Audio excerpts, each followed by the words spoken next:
I've got 36 years of carving time in, and I've been quarrying. I've been on these quarries for over 40 years. Travis Erickson is carving a peace pipe in the shape of a wolf.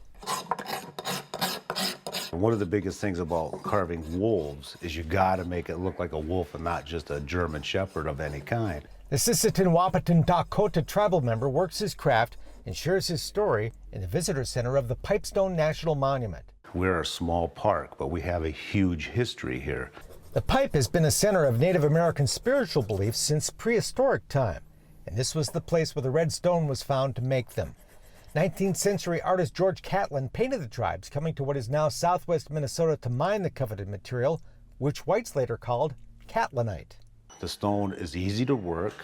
It's got a very nice color to it. In the old days, this was neutral ground where warring tribes laid down their weapons to mine the red stone. Archaeologists have found Minnesota pipestone from Georgia to the Pacific Ocean and as far south as Mexico. And when the Indians were conquered, they did manage to retain the right to work their quarries for their sacred stone. I'm standing in the exhibit quarry outside the visitor center, one of the places where Native Americans have been mining the stone used to make peace pipes for thousands of years. And that tradition goes on here today. There are more than 50 active quarries at this site with a waiting list of some 80 Native Americans. Monument Superintendent Glenn Livermont issues the permits. In the legislation that created the place and gives them the right to quarry, that it's an individual right. So all of the quarries are issued to individuals, not to tribes.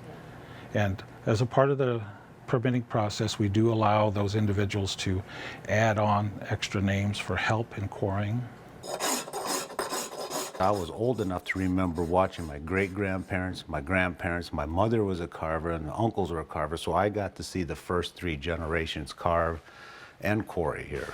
Pipes carved from the stone range from the relatively simple to magnificent works of art and can be purchased in the visitor center.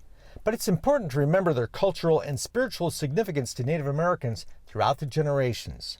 I do think about the past, but what I think about in the past is what was their philosophy? What was their spiritual truth? The monument's 300 acres also preserves a remnant of America's tall grass prairie that once covered the Great Plains. Prairie grasses and the wildflowers and the rolling hills, and it just takes me right back to all my summers as a kid. The beautiful landscape belies the back-breaking work to unearth the stone beneath the prairie. No power tools are allowed. But for Travis, quarrying and carving has always been time well spent. There's just something powerful about coming down here, being attached to the land, if you will. That's it for now. We're back next time with more cool stuff from today's Wild West. I'm Mark Bedore.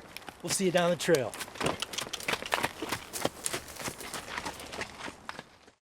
For more information on the people and places featured in today's Wild West, or to order show DVDs and books, visit todayswildwest.com.